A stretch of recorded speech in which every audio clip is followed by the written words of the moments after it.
Tanzania. Abdul mtoto wa Samia Suluhu na Ridhiwani watakufa. Mbona wakufe? Leo hii nataka niwasomee maandiko matakatifu usikie vile watakufa.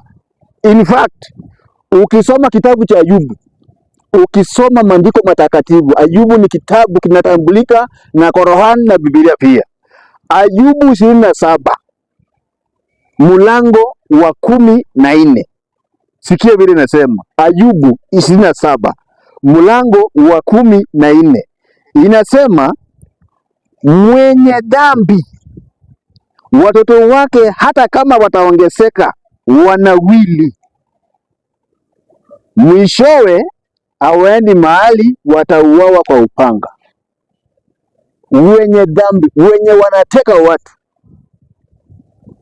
Chekaya, Kikwete na Samia Suluhu, wana wao hata kama watasoma, watembee na magari kubwa, wanawili wachenge magorofa, watembee na ndege, hawaendi mahali, finally wako pale wakuja kukufa. Ni maandiko matakatifu yamesema. Wanaoteka watu Tanzania ni Chekaya, Kikwete na Samia Suluhu. Wana wao watakufa. So msishangae ya kwamba unajua kuna vitu mnafanya, mmemwaga damu isiyokuwa na tia. Familia sasa wanalia. Wengine wanalia, wanashindwa kulia. Maandiko yamesema ya kwamba wanaoteka watu nchi ya Tanzania, wanaoua watu nchi ya Tanzania, wana wao hata kama watanawiri, hata kama watatembea na ndege. Imagine, wacha niwasomee ingine tena. Ayubu 20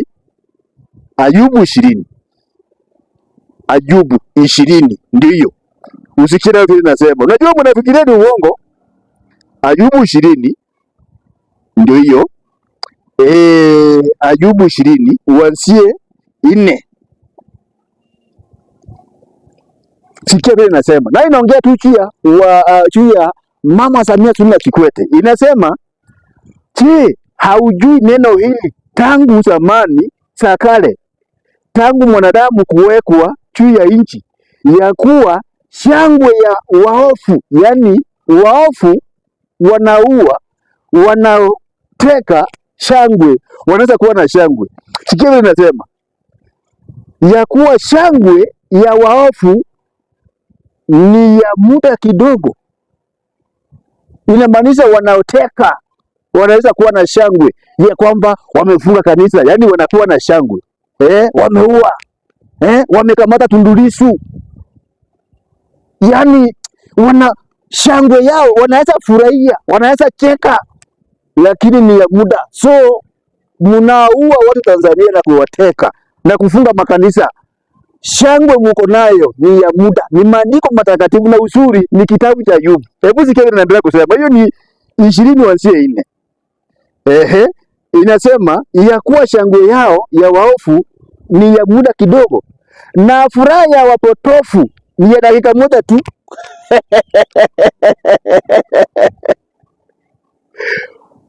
Waofu wanaoteka watu Tanzania. Ya kwanza ilisema, unajua mmesahau, ile ya 27:14 ilisema Ridhiwani na Abdul Samia, Ridhiwani Kikwete na Abdul Samia Suluhu watakufa, watauawa tu. Kuna vitu fulani mnafanya nyinyi kama wazazi. Unasikia Abdul ameshikwa na kansa, au Ridhiwani amekufa na ndege, unaanza kulia amekufa aje? Kumbe ni wazazi walifanya kitendo kibaya. So maandiko yamesema watakufa.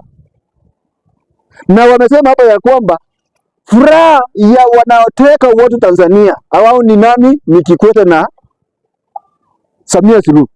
Na wanao akina Abdul Ridhiwani wako na furaha saa hii, lakini ni dakika moja. Mjisomee peke yenu hapo. Inaendelea kusema hivi. Uchapo ni dakika moja tu. Inasema uchapo panda ukuu wake, yani anaweza kuwa na mamlaka kama saa hii mamlaka ya Samia Suluhu ako nayo, anafunga Tundu Lissu, yani hakuna mwenye kumlimia na uwa watu, yani yako na nguvu, ile mamlaka, ile sword, ile fimba konayo imempea mamlaka, so ni mkubwa. Inasema uchapo panda ukuu wake mpaka mbinguni, yani anaweza kuwa na ukuu mpaka afike mbinguni, na kichwa chake kufikia mawinguni. Ni maandiko yanasema hivyo. Hata hivyo ataangamia milele kama mafi yake mwenyewe. Ni maandiko yamesema, sio mimi. So Kikwete, Sheikh Kikwete na Samia Suluhu wataangamia kama mafi yao wenyewe. Ni maandiko yamesema mafi, hebu jisomee mwenyewe. Bado hiyo ni 7. Hata hivyo ataangamia milele kama mafi yake mwenyewe. Hao waliomuona watasema yuko wapi? Kuna watu waliona Samia akiwa rais. Kuna watu waliona Kikwete akiwa rais. Kutakuja kuwa na siku anasema, mwenye alikuwa ni rais wetu Kikwete, mbona familia yake iko hivi? Mwenye alikuwa rais wetu Samia Suluhu, mama tulimpenda, mbona familia iko hivi? Watoto wake wengine wanakunywa bangi, wengine wamekuwa magaidi.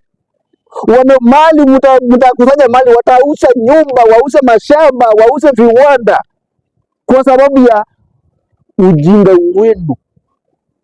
Kwa sababu ya ujinga wenu. So kama mkijua kwamba wale watu wamesimamia shughuli ya kuteka watu nchi ya Tanzania, hata kama mtakuwa na furaha ni dakika moja, ndio saa hii unaweza kujipiga kifua. Hebu fikiria, angalia jinsi familia Tundu Lissu wanaangamia, wanalia, machozi yao hayataenda bure. Angalia familia za wanaotekwa na kuuawa Tanzania, machozi yao hayataenda bure. Mama wa Tundu Lissu amekaa miezi ngapi? Karibu inaelekea mwaka bila kukaa na mume wake. Kwani unafikiria yeye anakaa aje? Tundu Lissu ako ndani ya gerezani bila kuona familia yake. Huko tu hapo eti yeye umevaa vitambaa vya Kiislamu na unaharibu kanisa la Waislamu. Mashehe wa Tanzania, toa mama kwa dini. Maana anaharibu anachafua china ya dini ya Kiislamu. Tunaelewa dini ya Kiislamu ni dini inapenda amani, haitaki mauaji. Mama amejificha ndani ya vitambaa za dini kuharibia dini China. Tunajua, tumeona Waislamu kwingi. Dini ya Kiislamu tunaelewa. Hakuna maandiko ama dini inakubali uachi, utekaji, mpaka mumeteka mpaka mashehe. Angalia, kuna shehe aliuawa pale Tanzania. Kama mama ni Muislamu mkweli, mbona mpaka mashehe watekwe? Mpaka uliona Kitima, Fata Kitima wa kanisa Katoliki alitekwa. Saa hiyo nataka kuteka pia mpaka Bishop Wachima. Style up. Kana akili. Uzuri leo unadumu utafutimia. Imesema ya kwamba wana wa wanaoteka watu Tanzania watakufa. Watakuwa na furaha dakika moja tu. Hata ukae ukubwa, ukae na mamlaka, ununue Tanzania yote, ufike mpaka kichwa iguse mawingu, utapotea kama mafi yako mwenyewe. Ni maandiko yamesema, sio mimi. Kisomee mwenyewe. Kumbuka haya ni mawi. Yaani mawi yanaongea kwa niaba ya Watanzania. Lazima niambie Watanzania ukweli. Watanzania mkikana uoa, muogope. Mseme nikiongea nitatekwa. Mtauawa moja, mtaisha nyote. Msipokuwa na sauti moja, Watanzania mandugu zetu, msipokuwa na sauti moja, muamuke, mujitetee. Wanasema divide and rule. Yaani umoja ni nguvu. So wanawawekea uoga, msikae na umoja. Tarehe 29 mwezi wa 10 tutatoka vijana Gen Z. Mumeona na Kenya ndiyo ilifungua Gen Z. Mliona vile tuliambia wana Nepal walifanya Nepal. Angalia kile kinaendelea huko saa hii. Walikuja kwa pamoja. Kwa sababu waliona upuzi kama huo unaendelea Tanzania saa hii. Upuzi kama huo ndio ulikuwa Nepal. Wananchi walipokuja pamoja, rais alinua mikono. So tarehe 29 we are coming there. Tutakuja Tanzania, tutafuka boda. Tukuja kuwasaidia, tuwaeleze, tuwaelekeze vile maandamano na tendo. Mpaka tuone ya kwamba haki imetendeka. Watu wenye watakufa tutawataka katika uongozi. Maana maandiko yamesema watu hata kama wakina Willy waendelee, wanunue ndege, wanunue viwanda, wasomesha watoto wakae na mali yote, watakufa. Ni mawe yanaongea kwa niaba ya Watanzania. Watanzania, msipokuwa na sauti moja, mjitetee, mtawao mmoja finally mtakufa. Thank you very much for following us. Like, comment and subscribe. Na kwa Watanzania wote, habari za saizi. Leo nimekuja tena tuzungumze kwa pamoja. Nimeona ni muhimu sana tuzungumze tena baada ya kuwa nimezungumza mara ya kwanza kwenye ile hotuba yangu tarehe 24 mwezi wa 5 2025. Leo nataka kuzungumza nanyi tena. Kwanza nitaanza na neno la Mungu kutoka kwenye kitabu cha Mithali ambacho kimeandikwa na Mfalme Suleiman bin Daud, au Wakristo tunamuita Mfalme Suleiman. Kwenye kitabu chake cha Mithali sura ya 14 kuanzia mstari wa 34 inasema, haki huinua taifa, bali dhambi ni aibu kwa watu wote. Haki huinua taifa, bali dhambi ni aibu kwa watu wote. Nilipoongea nanyi tarehe 24 mwezi wa 5, nilipoanza hoja ya utekaji uliokuwa umezidi katika nchi, nilitoa takwimu iliyotoka TLS, Tanzania Law Society, ya watu waliokuwa wametekwa au kupotea, wengine kupatikana, wengine kuokotwa wamekufa. Na sasa ni almost miezi 5 baadaye, utekaji umeendelea, umekuwa wa kutisha sasa. Sasa sio utekaji tena, umekuwa uchukuaji au uvunaji. Imekuwa sasa ni kama mtu anavyochukua kuku kwenye banda la kuku, wakati wowote, saa yoyote, kwa namna yoyote. Mtu yoyote sasa anachukuliwa, si mwanafunzi, sio winga wa Kariakoo, sio padri, sio shehe, sio balozi. Mtu yoyote anaweza kuchukuliwa. Kwa utekaji umekuwa wa kutisha sana. Na mpaka sasa hivi, wakati nazungumza na nyie mara ya kwanza, nilisema wakati ule kulikuwa na watu 84 wale ambao walikuwa kwenye orodha ya watu wa TLS. Tangu wakati ule sasa hivi ni watu wengi, ambao zaidi ya 108 hivi, ambao ama wametekwa wakapatikana, ama wengine hawajapatikana kabisa. Na kauli zinazotoka kuhusu watu wanaotekwa ni kauli nyepesi sana kuzisikiliza. Ni kauli nyepesi ukilinganisha na uzito wa uhai wa mtu. Ndugu zangu, naomba tukubaliane, uhai ni zawadi ambayo Mwenyezi Mungu anatupa, na hakuna mtu mwenye mamlaka ya kupoka uhai wa mtu, hayupo. Tupewa zawadi na Mungu kama ya uhai, tuitumie kwa ajili ya utukufu wake. Kwa mujibu wa Katiba ya Jamhuri ya Muungano wa Tanzania, katiba ya mwaka 1977, ibara yake ya 8 kifungu cha kwanza inasema hivi: mamlaka ya nchi itakuwa mikononi mwa wananchi, na serikali itapata madaraka na mamlaka yake yote kutoka kwa wananchi. Hii ni kwa mujibu wa katiba hii, na itatumia madaraka hayo kwa niaba ya wananchi.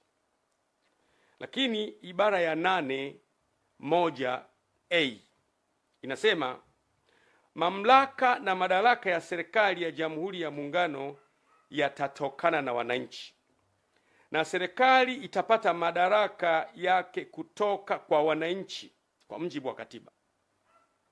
Tunaona kumbe serikali inapata madaraka kutoka kwa wananchi. Maana yake kisima cha madaraka, the oasis of authority and power in the country, kinatoka kwa wananchi. Sasa kama wananchi hawa wanatekwa, ambao ndio chanzo cha mamlaka, maana yake ni hatari sana. Ndugu zangu, utekaji haukubaliki.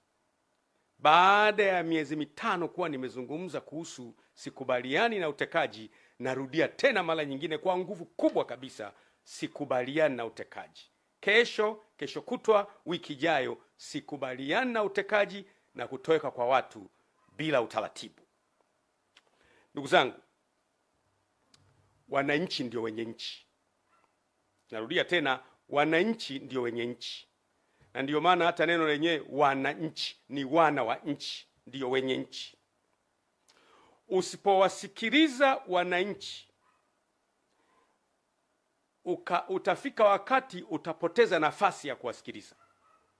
If you don't listen to them now, time comes you won't be able to listen to them. Usipowasikiliza wananchi leo, wakati unafika hutapata nafasi ya kuwasikiliza. Lakini pia usipowasikiliza wananchi leo, unaweza kupoteza nafasi kabisa ya kuwasikiliza kipindi utakachowahitaji wakusikie. Ni muhimu sana kusikia kilio cha wananchi. Matokeo ya kutokusikiliza kelele za wananchi inaleta machafuko na migawanyiko siku zijazo. Matokeo ya kutokuwasikiliza wananchi na kelele zao inakuletea migawanyiko na matatizo makubwa siku zijazo. Ndugu zangu, naomba mnisikilize kidogo. Mnakumbuka vizuri mimi nilipozungumza kuhusiana na jambo hili, nilijaribu na kupendekeza solution. Niliwaambia kwamba leo mnaanza kuona sasa. Niliwaambia kwamba shida ya nchi yetu ni kwamba wakuu wa vyombo wote, kwa maana ya mkuu wa jeshi la wananchi CDF, mkuu wa jeshi la polisi IGP, mkuu wa jeshi la magereza, mkuu wa idara ya usalama wa taifa, mkuu wa jeshi la uokoaji na wengine wote ni wateule wa Mheshimiwa Rais. Na huyu Mheshimiwa Rais pia ni mwenyekiti wa Chama cha Mapinduzi. Na huyu Mheshimiwa Rais pia ni mgombea urais wa Chama cha Mapinduzi. Unaweza kuona mtiririko huo kwamba aliyewateua ni rais wa nchi, lakini huyo rais wa nchi pia ni mwenyekiti wa chama, lakini pia huyo rais wa nchi pia ni mgombea urais. Kwa hiyo kwa katiba ya Jamhuri ya Muungano wa Tanzania, of course, unapoteuliwa unatakiwa kutimiza kazi zako sawa sawa na mujibu wa katiba. Lakini ni nani ambaye anaweza kupambana aliyemteua? Kwa kawaida, hata ningekuwa mimi, ungependa yule mtu aliyekuteua uishi naye vizuri, utumikie nchi, lakini kwa wakati huo huo na umsikilize. Kwa hiyo vyombo vyetu, nina hakika kabisa 100%, tangu place yangu ya kwanza nilivyosema kwamba vyombo vyetu viwe na ulinzi ili wawe na uwezo wa kusema hapana kwenye baadhi ya mambo ambayo hayaendi sawa sawa. Nikupe mfano mzuri. Huwezi kuniambia eti polisi hawafahamu kabisa kuhusu utekaji. Huwezi kuniambia hivyo. Huwezi kuniambia idara ya usalama wa taifa hatujui kabisa kuhusu utekaji. Huwezi kuniambia hivyo. Huwezi kuniambia eti jeshi la wananchi halina taarifa kabisa utekaji. Hapana.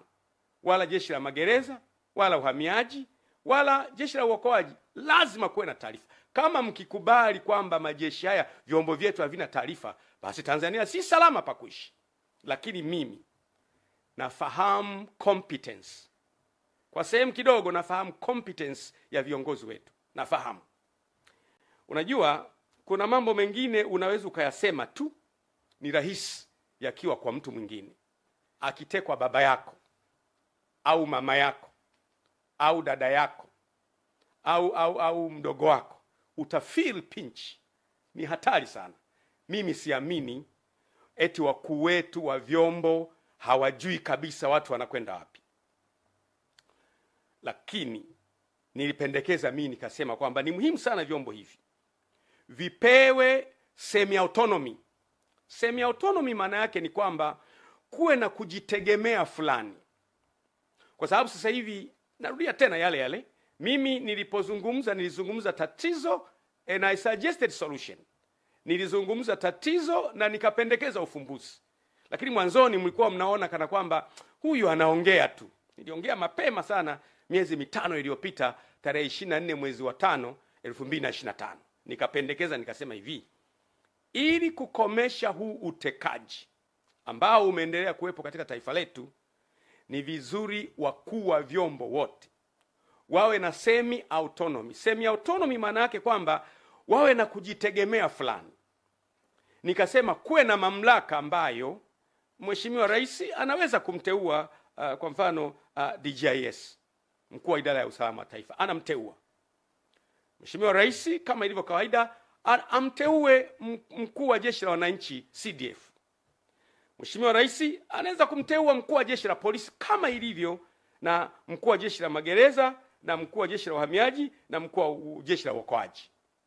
Lakini akitaka kuwatoa, kuwe na chombo kingine ambacho kinaangalia sababu za hawa kutolewa.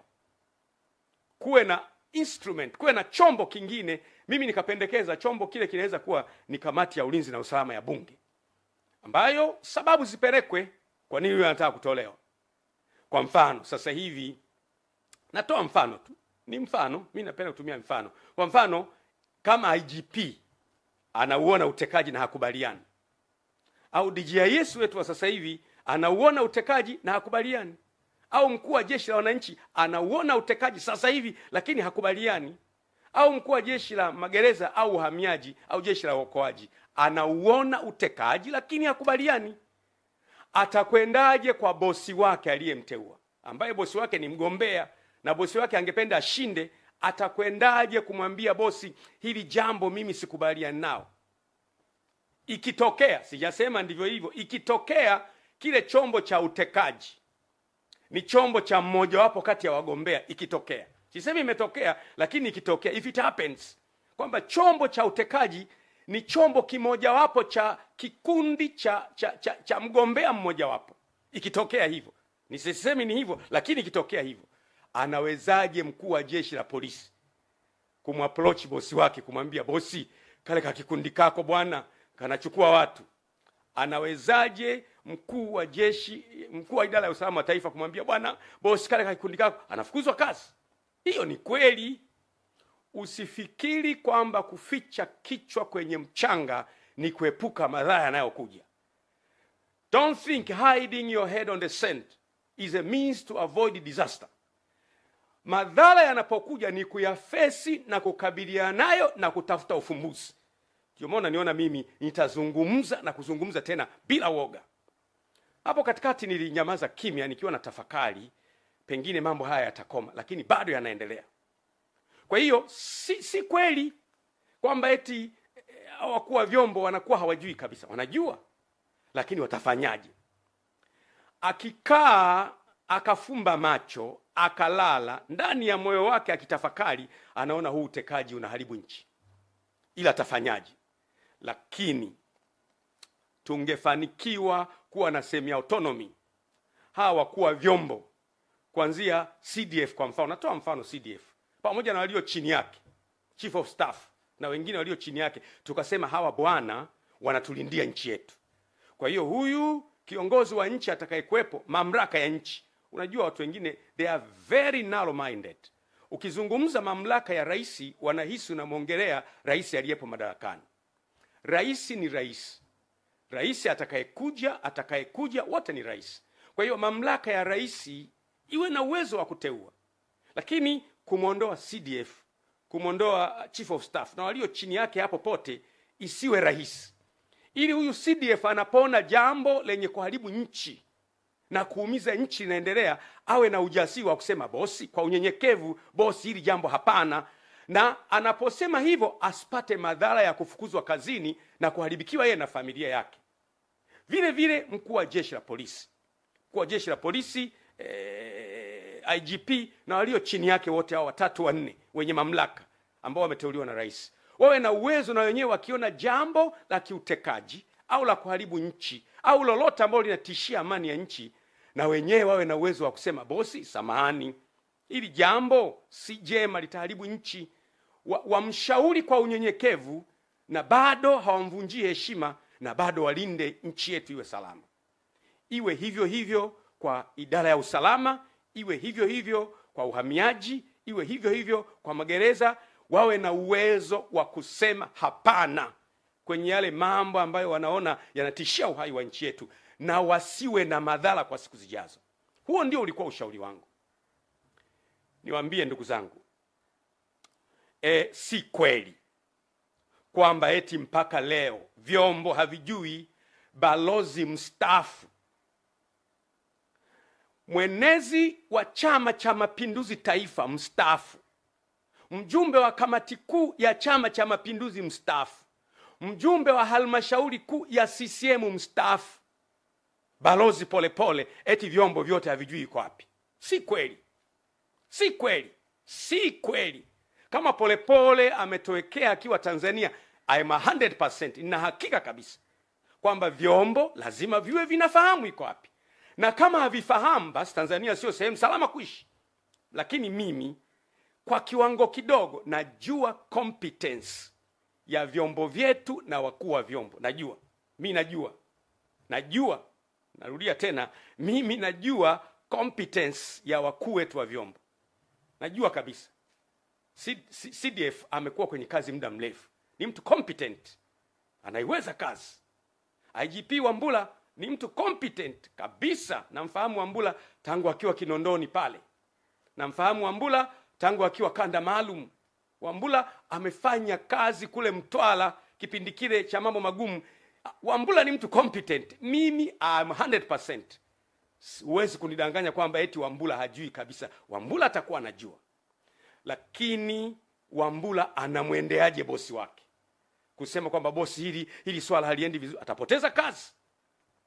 DJIS eti ndugu yangu Suleiman Mombo eti hajui kabisa. Anajua. Lakini akienda anaweza kupoteza kazi. Siamini CDF hajui au generali kiongozi wa magereza hajui. Wanajua, lakini sasa watafanyaje? Wakitulia ndani ya mimi nawahakikishia Tanzania tuna vyombo competent. Kwa swala la vyombo tu ni competent, lakini hatujapata a mechanism ya kuwalinda hao wakuu wa vyombo ili na wao watulindie nchi yetu. Kwa hiyo muda unakuja na siku moja itafika. Mimi nasema siku moja itakuja tu ambayo tutapata namna ya wakuu wa vyombo kuwalinda, watulindie nchi yetu na maono yetu. Ndugu zangu, my countrymen, kama tusipofanikiwa kuilinda nchi yetu, ipo siku nchi yetu njema tutaipoteza. Kwa sababu motive ya mgombea yote ni kushinda uchaguzi. Hata ningekuwa mimi, motive ya mgombea yote ni kushinda uchaguzi, na anaweza kutumia njia ambazo zina damage nchi ili ashinde uchaguzi. Lakini motive ya nyie wakuu wa vyombo na vyombo vyetu ni kulinda nchi. Akija mtu mnamlinda, anamaliza, anaondoka, anaingia kwa mujibu wa katiba, mnamlinda, anaondoka. Ndio wajibu wenu. Lakini itakapofika wakati tukaona aibu kusema juu ya mambo yanayohatarisha taifa, kuna siku tutakuwa na wakati mgumu sana. Ndugu zangu, ninyi wakuu wa vyombo ni binadamu. Niruhusini niongee na nyie. Si nyie mnayoendesha ya mambo ya utekaji, si nyie. Wala sio vyombo vyenu. Si nyie wala sio vyombo vyenu vinavyoendesha mambo ya utekaji. Lakini siku zijazo hamtaepuka kabisa kutamkwa mkiungamanishwa na matukio haya yaliyotokea wakati wa utawala wenu. Kwa mfano, watu watasema mwaka ule kipindi kile ambacho DJIS alikuwa fulani, miaka ile ambacho CDF alikuwa fulani, miaka ile ambacho mkuu wa jeshi wa polisi alikuwa fulani, miaka ile ambayo mkuu wa jeshi la magereza alikuwa fulani, miaka ile ambayo mkuu wa uhamiaji alikuwa fulani na mkuu wa jeshi alikuwa fulani. Ndiyo miaka ile ambayo watu walitekwa sana. Hamwezi kukana kwamba si ninyi, lakini miaka ijayo historia itawarekodi kwamba ninyi mlipokuwa wakuu wa vyombo mambo haya yalitokea.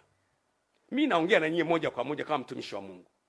Na ukiniona naongea hivi kwenye nyakati ambazo ni za hatari kama hivi, nyakati ambazo balozi anatoweka, hakuna neno lolote kutoka serikalini kwamba mstaafu wao ametoweka. Hakuna. Watu wamekwenda mahakamani, ruling ya mahakamani na yenyewe inasema kwamba na wenyewe hawajui, mahakama hawajui. Kwa hiyo huwezi kumpata popote. Ukiniona mimi nazungumza kwa uchungu kabisa. Nchi ni yetu sote. You cannot avoid in the future that when they talk about these abductions, that your names might be connected, not in a sense that you are doers of those matters, lakini majina yenu yatatajwa, yataungamanishwa na hayo. Mimi nawashauri, pamoja na loyalty yenu kwa mamlaka, ambao ni jambo la muhimu na lazima. Loyalty yenu kwa mamlaka jambo la muhimu na lazima. Pamoja na loyalty yenu kwa mamlaka, liangalieni jambo hili kwa muhimu sana. Linawaunganisha nyie na utu wenu na familia zenu na watoto wenu. Si kwa sababu mmefanya, ni kwa sababu nyie ndio mlikuwa wenye mamlaka ya kulizuia hili jambo. Si kweli eti vyombo havijui Mdude na Soka wako wapi. Si kweli eti vyombo havijui Ali Kibao alichukuliwaje. Si kweli vyombo havijui Polepole kaondokaje. Si kweli. Vitakuwa vinajua. Vitakuwa vinajua. Na hakika kabisa vitakuwa vinajua. Lakini vifanyeje? Nisema tangu mwanzo kwamba utekaji si sera ya Chama cha Mapinduzi. Mimi naongea leo bado ni mwanachama wa Chama cha Mapinduzi mwaminifu. Na nataka niwaambie baadhi ya watu ambao wanaongea maneno. Mimi sijawahi kuwa mwanachama wa chama chochote Tanzania.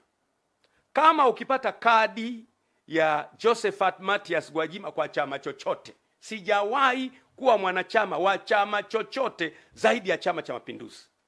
Ndiyo maana napozungumza Chama cha Mapinduzi ndio chama kinachotawala. Tunakihitaji sote. Ni vizuri kama Chama cha Mapinduzi tunaendelea kuwaza kwamba sisi chama chetu, matukio haya yanapoendelea kutokea, miaka 5 ijayo, miaka 10 ijayo, watu watakuwa na picha gani na chama chetu? Mimi nasema sera ya kuteka watu, kupotea kwa watu, kuumiza kwa watu, si sera na si mtazamo wa Chama cha Mapinduzi ambacho mimi ni mjumbe wa halmashauri kuu ya chama hicho. Sio. Na lazima jambo hili liache kabisa. Uwezo wa vyombo vyetu hauna mjadala kama nilivyosema. Lakini wakuu wa vyombo walindwe. Narudia tena, wakuu wa vyombo walindwe ili na wao wawe na uwezo wa kutulindia nchi yetu. Tusipowalinda wakuu wa vyombo tumeshindwa. Angalia historia ya nchi yetu. Tumefanya kazi vizuri sana kwenye operation nyingi za kimataifa. Nakumbuka kule Kongo, Sudan, Somalia, Lebanon, Afrika ya Kati, mpaka Komoro. Vyombo vyetu vimefanya kazi. Haiwezekani mpaka mgogoro wa kule Kibiti ambao ulikuwa umetishia tulisolve. Leo vyombo haviwezi kusolve shida ya kutekwa watu. No. Haiwezekani. There must be a problem. Na problem mimi naendelea kuisingle out. Problem ni siasa. Msitufuate sisi wanasiasa sana. Politicians are out to win election. Politicians are there today and they are not there tomorrow. Wanasiasa wapo leo kwenye hizo nafasi na kesho hawapo. Ninyi mtakuwepo kwa sababu ya taaluma zenu. Simameni, stand up. Stand for our country. Nchi yetu ni watoto wenu. Nchi yetu ni wajukuu wenu. Nchi yetu ni mama mdogo, mama mkubwa, shangazi. Wanadamu wote ni ndugu.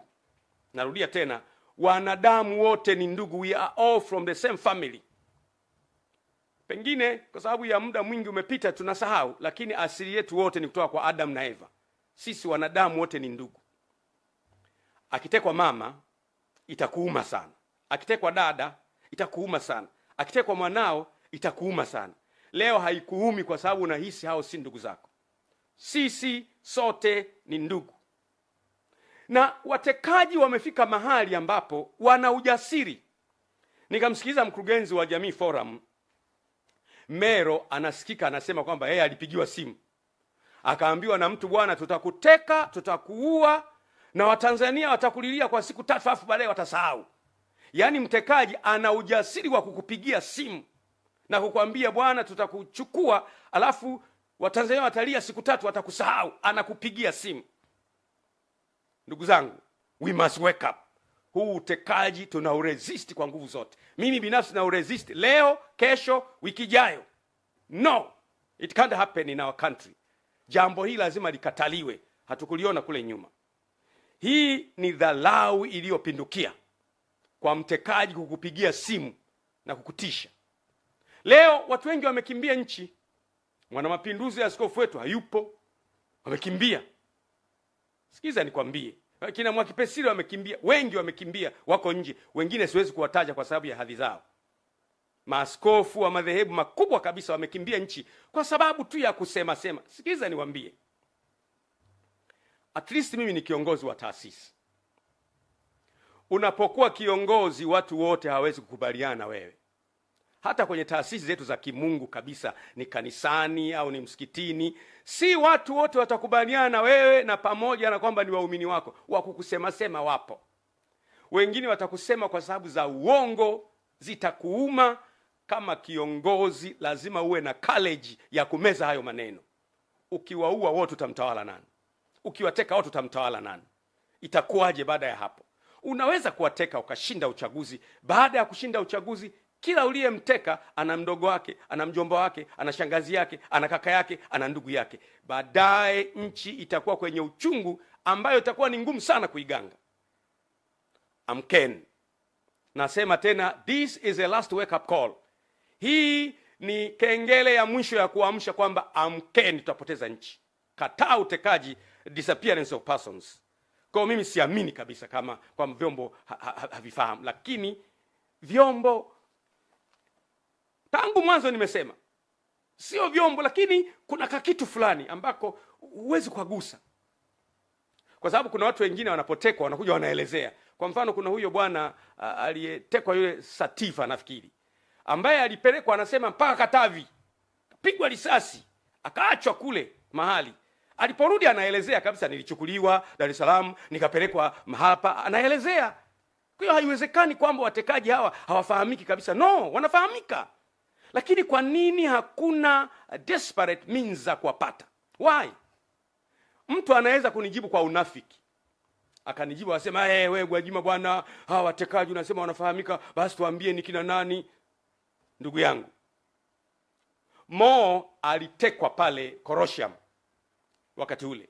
Mimi nilipiga kelele, rudisha Mo. Kama unabisha, nenda kwenye YouTube. Nilisema mrudisheni Mo. Na wakati rais alikuwa Magufuli, whether yeyote, utekaji haukubaliki anytime. Wakati kina Roma Mkatoliki wanatekwa, mimi nipiga kelele. Wakati utekaji ulikuwa umeshamili, nilipiga kelele. Tangu wakati wa Magufuli na wakati huu sikubali utekaji. Kwa mambo mema ambayo mtu anafanya anatakiwa asifiwe, kwa mambo maovu anayofanya anatakiwa akemee bila kujali yeye ni nani. Tanzania ni yetu sote. It does not belong to a single entity. It belongs to all of us. Tanzania ni yetu sote, si mali ya mtu mmoja, ni mali ya Watanzania wote. Siasa huja na kuondoka, na wanasiasa huja na kuondoka, lakini Tanzania inadumu vizazi hadi vizazi. Lazima tuilinde nchi yetu. Ndiyo maana mimi nasema kabisa, kuna kikundi kanakoshughulika na utekaji. Sio vyombo. Mimi na hakika si vyombo. Kuna kikundi kanakoshughulika na utekaji. Na ninapoongea sasa hivi kikundi haka kanakasirika kweli. Huyu Gwajima mbona hajatekwa yeye? Huyu Gwajima, unasikia huyu kaondoka, yule kaondoka.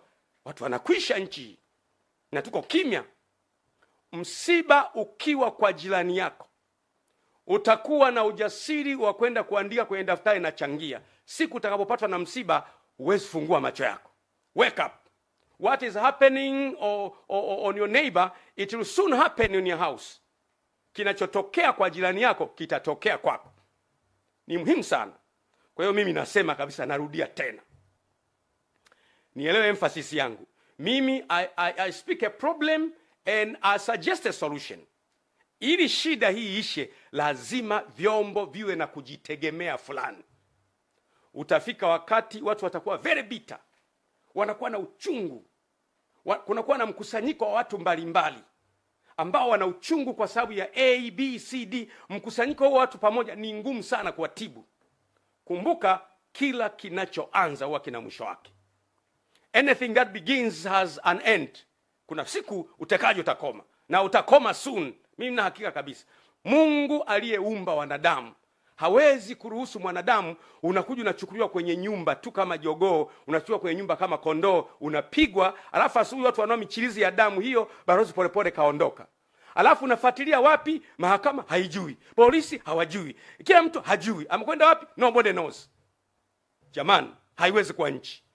Na mimi mambo haya siyakubali kabisa. Ni mwanachama wa CCM na nitaendelea kuwa mwanachama wa CCM, na naamini kuna wanachama wengi wa CCM wenzangu ambao nao hawakubali utekaji. Kama unakubali ni wewe, lakini mimi no, sikubaliani na utekaji. Kwa hiyo ni lazima wakuu wetu wa vyombo na wasaidizi wao walindwe, ili na wao wawe na uwezo wa kutulindia nchi yetu. Yeyote yule akiingia kwenye target, watamuona, watakuwa na ujasiri wa kusema wewe hapana bwana, acha. Na wakisema hapana, haitawaletea madhara. Simaanishi kwamba wakuu wetu wa vyombo ni waoga, no. Na mimi ni binadamu, mtu aliyeniteua nikiona anafanya jambo najua kwamba kuna consequences zake. Nitapata consequences. Na mtu, wewe umelay down maisha yako yote. Umetembea njia ya uongozi kuanzia kule chini. Umepanda mpaka kule juu. Leo uje upewe matatizo pale juu. Unashindwa. Mwanadamu ameumbwa na haya. Kwa hiyo nashauri mno, nashauri sana, na hili jambo itakuwa ndio tiba permanent ya utekaji na mambo mengine yanayohusiana na utekaji. Tiba ya ulinzi wa maono ni hivi kwamba ili maono ya nchi yalindwe, tuwe na vyombo vya kulinda maono. Kwa mfano, mimi nilipokuwa bungeni nimezungumza sana kuhusu maono ya muda mrefu. Nikasema kwamba hakuna nchi yenye uwezo wa kuendelea kwenye miaka 10 au 15 au 20. Nchi zinaendelea kuanzia miaka 50, miaka 100.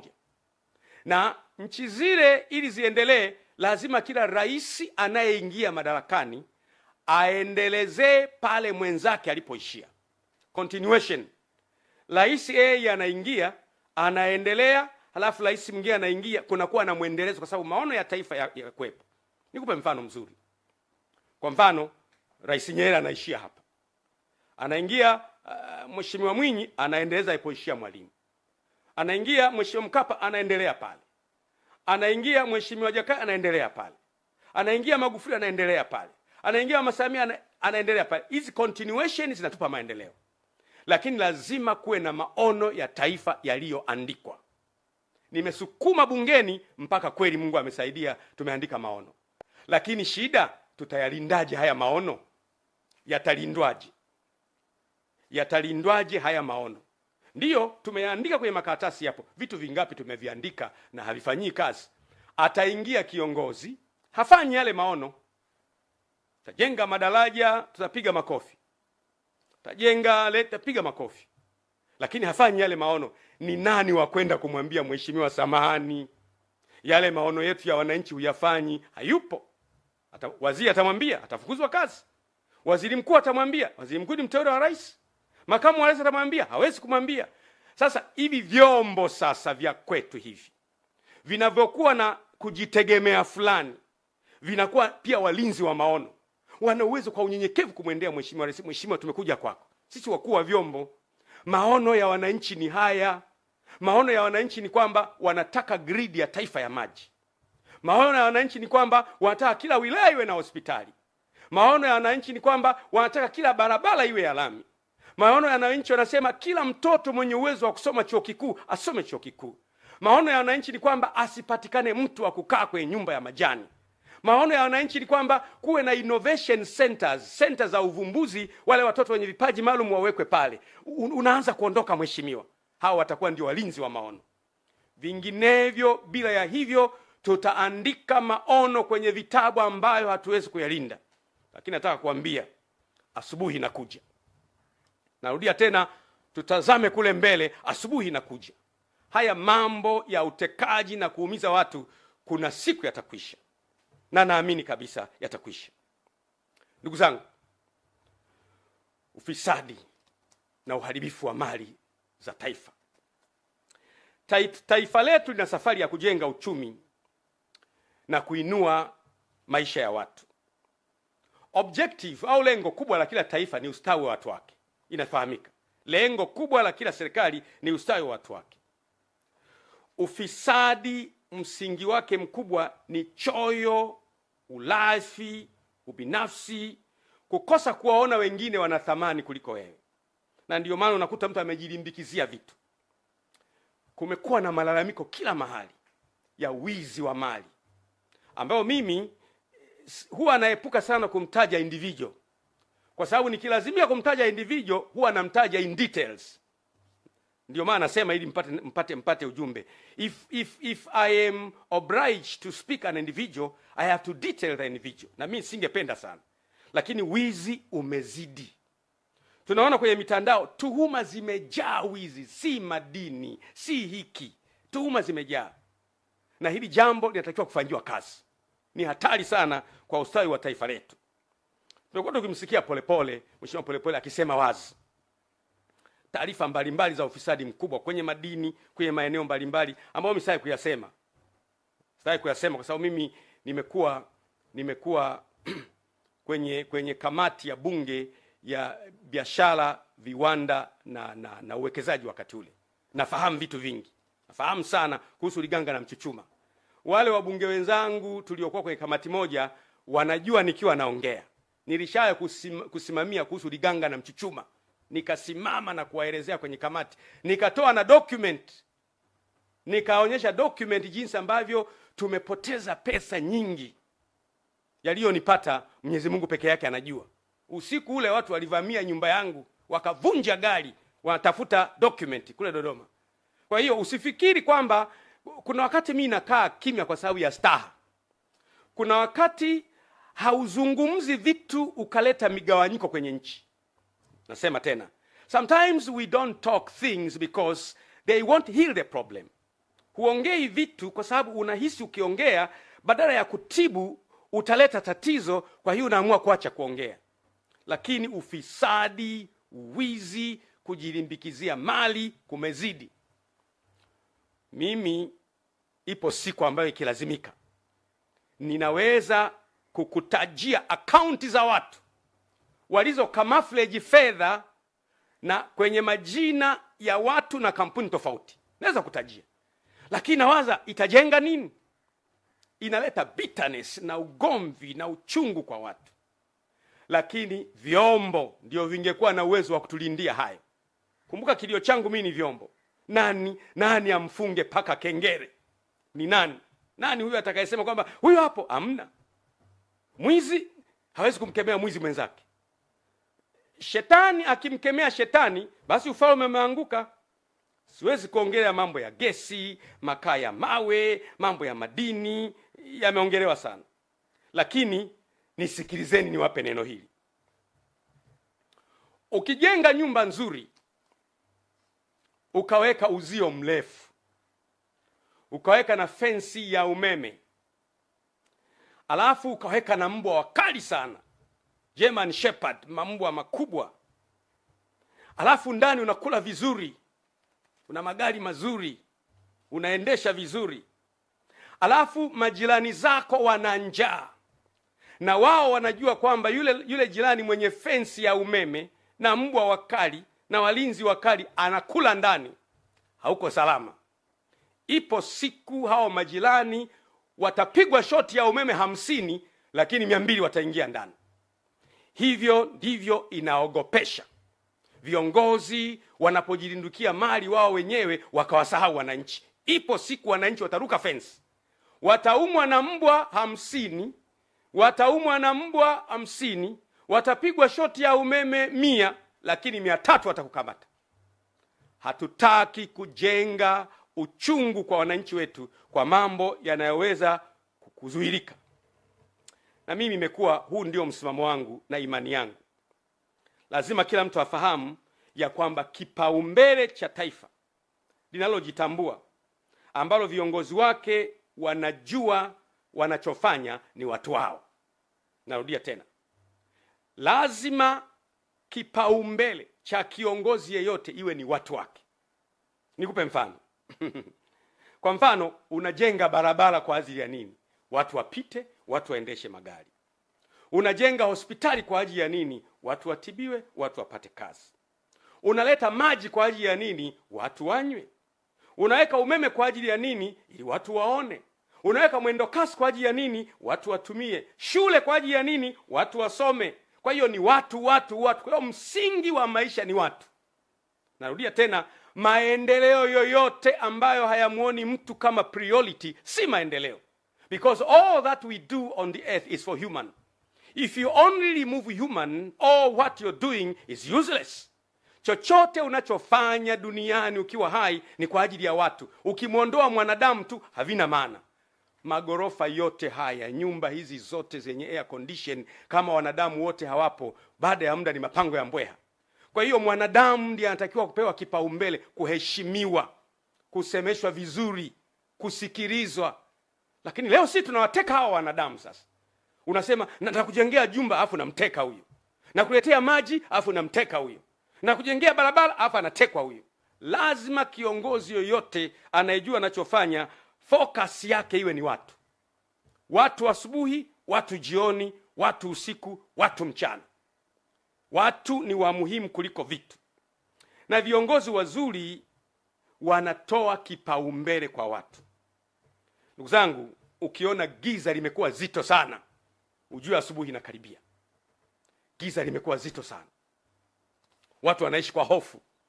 Mimi kipindi hiki nimekuwa kimya, watu wananipigia, wanatafuta, mheshimiwa yupo, Gwajima yupo, atakuwa ameshaondoka jamani, atakuwa ameshaondoka naye. Nipo na nipo sana. Nipo sana kwa sababu Mungu amenipa neema ya kuendelea kuwepo. Hatari ninazozipita si za maana sana ukilinganisha na umuhimu wa taifa letu kwa siku zijazo. The dangers I meet are less important in comparison with the necessity of protecting our country in the future. Hatari ni nyingi. Unatembea mtu kwenye mashimo, kwenye mahandaki. Lakini nasema iwe kwenye mahandaki, iwe kwenye mashimo, iwe kwa kujificha, iwe kwa kuishi au kwa kutokuishi, lazima mimi nitaisimamia nchi yangu na kuitetea nchi yangu, na utekaji hapana. No. Na tutazame kule mbele. Asubuhi inakuja. Siku ambayo kutapambazuka, tutembee mitaani, hatuna hofu ya kutekwa wala kupotea. Siku ambayo mtu atakuwa wa thamani kuliko kilomita za barabara ya lami au ya zege. Siku ambayo uhuru wa kuongea na kukosoa utakuwa wazi, utazungumza bila ya kumwogopa mtu. Siku zinakuja. Sasa hata kuipata haki imekuwa shida. Unaona mtu anahangaikia haki. Kwa mfano, nikupe mfano mzuri. Vyombo vya kutoa haki kwa mkono wa sheria vinatakiwa kuwa famu. Mahakama zetu ziwe famu. Bahati nzuri sana, jina hakimu au jaji ni jina la Mungu mwenyewe. Biblia inasema kwamba msingi wa kiti cha enzi ni haki na hukumu. Maandiko yanasema hivyo. Msingi wa kiti cha enzi cha Mungu ni haki na hukumu. Kwa hiyo mtu akiitwa hakimu au mtu akiitwa jaji ni jina la Mungu, kwa sababu Yesu anaitwa hakimu wa haki. Kwa hiyo watu wanapotafuta haki kwenye mahakama hawazipati. Unaweza kufika wakati watu wakafa moyo, wakatumia njia isiyo sahihi kuipata haki yao. Nitoe mfano. Kwa mfano, unamwona mheshimiwa kwa mfano Ruhaga Mpina, mgombea wa chama chake ACT. Tangu alipoanza kugombea akatolewa, amehangaika mahakamani mpaka muda wa kampeni umeisha. Yaani muda wa kampeni umeisha, bado anatafuta haki. Hebu jaribu kuimagine, anatafuta haki tu na yeye awepo kwenye ballot paper, apigiwe kula, mpaka muda wa kampeni siku 60 zimeisha. Juzi nimemwona yuko mahakamani anatafuta haki. Muda umeisha, anatafuta haki. Amekata rufaa, hajapata bado, anahangaika, hajapata haki bado, mpaka muda wa kampeni umeisha. Sasa hebu niulize, kama mtu anatafuta haki kwenye chombo cha kumsaidia apate haki, hawezi kuipata, atafuta haki wapi? Na waomba sana, ni muhimu sana kuwaza hayo. Wakati mwingine unaona huruma sana. Lakini muone Tundu Lissu. Tangu mimi nilipotoa mapendekezo kwamba ili nchi iwe stable, iwe vizuri, mwacheni Tundu Lissu ajiunge na chama chake, na wenyewe wagombee, tushindane. Halafu tutawashinda tu. Sisi Chama cha Mapinduzi chama kikubwa, tutawashinda. Anahangaika leo na haki. Lakini Father Kitima ambaye alipigwa, mpaka leo aliyempiga hajapatikana. Na hao watu waliompiga wapo. Lakini Balozi Humphrey Polepole, mbunge mstaafu, mwenezi wa Chama cha Mapinduzi na mjumbe wa kamati kuu na mjumbe wa halmashauri kuu ya taifa mstaafu, amepotea. Dar es Salaam amepotea. Yaani Dar es Salaam unapotea. Dar es Salaam polisi hajui umekwenda wapi, jeshi la wananchi hajui umekwenda wapi, familia hajui umekwenda wapi, lakini umepotea. Lakini msifikiri kwamba watu wanaopotea wanapotea kabisa. Hapana. Hapana. Yule mtu anayeshughulika kukuteka ametumwa, ni binadamu. Baadaye pembea anasema bwana, unajua iko hivi, iko vile, iko hivi. Watu wanajua. Mimi nawashauri mno, vyombo jitahidini kwa kadiri mnavyoweza kukisaka kikundi hiki ambacho kinateka watu katika nchi, na mgundue kwamba pamoja na kwamba sio sisi, lakini siku zijazo tutakuja kuunganishwa kwamba tulipokuwa madarakani matukio haya yalitokea. Jambo zuri likitokea, heshima inawaendea nyie. Narudia tena, jambo zuri likitokea katika nchi, heshima inawaendea nyie na vizazi vyenu milele na milele. Jambo baya likitokea, aibu inawaendea nyie milele na milele. Kwa nini tunamsoma Mangungo? Tunamsoma Mangungo leo kwa sababu Mangungo wa Msovelo alikuwa anauza watu wake. Mpaka leo sidhani kama mtu atakubali kuitwa yeye ni wa ukoo wa Mangungo, kwa sababu ukoo ulishaharibika. Kwa hiyo mambo ambayo yanafanyika yana reflect kwenye kizazi chako miaka ijayo. Ni muhimu sana watu wanapotafuta haki wapate haki yao, ili watu wasife moyo. Makanisa ya Ufufuo na Uzima ambao mimi nayaongoza, ni kiongozi wao, yalifungwa kwa sababu mimi nilitoa hotuba ya kupinga utekaji. Unaona sasa ilipofika. Sasa unaweza kujiuliza, mimi nilipinga utekaji, makanisa yakafungwa. Ina maana aliyefunga makanisa na utekaji wana uhusiano?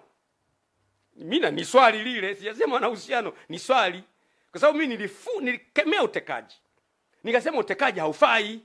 Makanisa 2006 makanisa yamefungwa. Mikoa yote, wilaya zote, tarafa zote, kata zote yamefungwa. Kwa nini? Nilikemea utekaji. Sasa ina maana kuna mchungaji kiongozi 2006 sasa hivi wako mitaani, hawezi kuongoza ibada. Kuna maaskofu wetu 32 hawezi kuongoza ibada. Kuna waumini 3 na laki kadhaa hawezi kwenda kwenye ibada. Wanawaza nini hawa watu? Tumeamua sasa, basi wamefunga, tutumie njia ya kutafuta haki kwenye vyombo vya haki. Hatujapata mpaka leo. Mpaka nikiwa naongea leo, hakuna muumini wa makanisa yetu, kanisa halijafunguliwa mpaka leo. Kwa nini? Umekemea utekaji. Narudia tena, funga milele. Utekaji haukubaliki. Narudia tena, funga kanisa mpaka Yesu arudi. Utekaji haukubaliki. Hatutakubali mtu atekwe, awe Muislamu awe Mkristo. Kule Zanzibar wanaendelea vizuri.